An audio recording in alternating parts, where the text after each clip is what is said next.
Welcome back to The Blend. You know, this fall, many of us are going to have kids going back to school, and some of them might be leaving the house for good, whether it be for college or to live on their own. For parents and caretakers, this transition can be very difficult emotionally. It's often called the empty nest syndrome, and here to offer her support is our good friend, therapist and lifestyle coach, Amy Hachquet. Welcome back, Amy. Oh, it's good to be here. Thanks for having me. Great to have you. You know, I think it's interesting because I think this issue kind of gets swept under the rug of, oh, you're being emotional, you know, get over it. But empty nest syndrome, it's a real thing. It is. It's a feeling of loss and loneliness and sometimes grief that parents experience when their children leave home for the first time or are about to attend college. Another common theme that emerges is issues around their physical safety. Are they, without your day-to-day guidance, going to be able to navigate the world and encounter life's challenges, you know, with ease and grace that you have instilled within them? It's a big shift for the whole family. Absolutely. Right, You can't provide that safety net if they're too far away from the net. Absolutely. Of course. I remember when my dad drove me to the airport to move here in 2006, it was total full-blown waterworks. I mean, it's very tough, and it can be very difficult. How do you cope with something like that? I mean, my dad and I, we lived together for the better part of 22 years. When I walk out the door and the rest of the house is empty, how do you come to grips with that?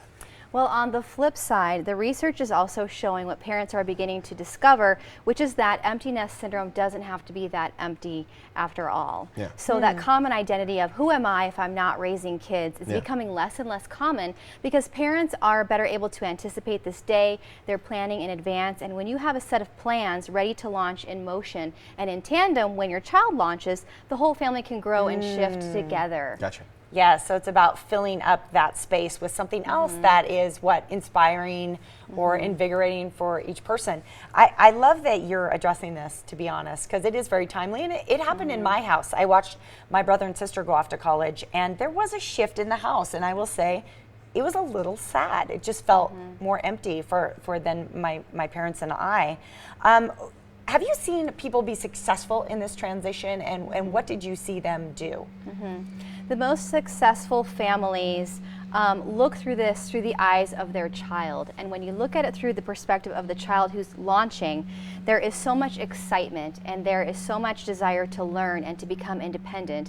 And so as siblings, as parents, we can say, well, what about our next chapter and what is that going to look like? And to embrace that and to move forward and make those plans as well. Maybe it's about career advancement or launching into another arena, volunteering, rejuvenating life with your partner, or bonding with your siblings in a different type of way. Adopting a pet maybe at that time too might be absolutely. good. That's an excellent idea. Just actually, something that to is. fill the void.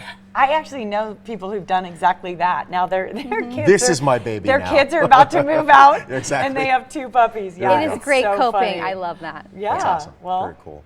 So, if somebody finds themselves in this situation, what would you say is the first step to be able to kind of make that move? I mean, it's easy to say, just do this, but how do you mentally just prepare yourselves to make that move?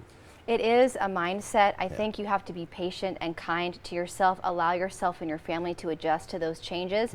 Also, rest in your confidence and your resilience as a parent because you have successfully navigated your child through these different life phases. And they're this alive. is another one. Yeah, they're exactly. alive. And so really congratulations are actually in order this time of year. Absolutely. No, it's a huge triumph. I think it's interesting too because I think we associate the term empty nest as like sort of a very fragile thing that mothers go through. But in fact, you know, it's a representative of a transition, and I think it's cool you mentioned your dad. It's a major shift, yeah. I think honestly, now that I think back on it, my dad was probably crying because his IT professional inside the house was gone. And Sure. Alas. Yeah, no, it really is an interesting thing. I know how it can be as well. I have a 20-month-old, and I'm going to be seeing him for the next, at least 17, 18 years at the very least. Probably the way things are going nowadays, about 40 years. But the second that you see them walk out the door and you know that they're not coming back that night, that's a huge life change. So I can understand how that can be there, and you're just filling it with something positive is a good thing.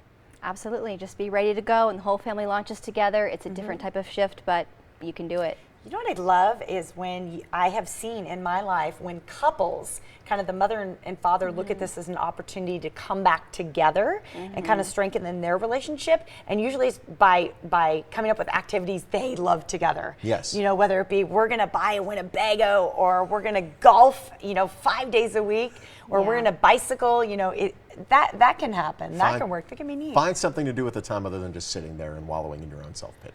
Right. I mean, if you've been attending, soccer games on Saturdays for the past 17 years, now is the time to form new hobbies together and to get reacquainted. Sometimes we're so busy with our children and running them around that we kind of forget we've got our partner right next to us. Yeah, no question.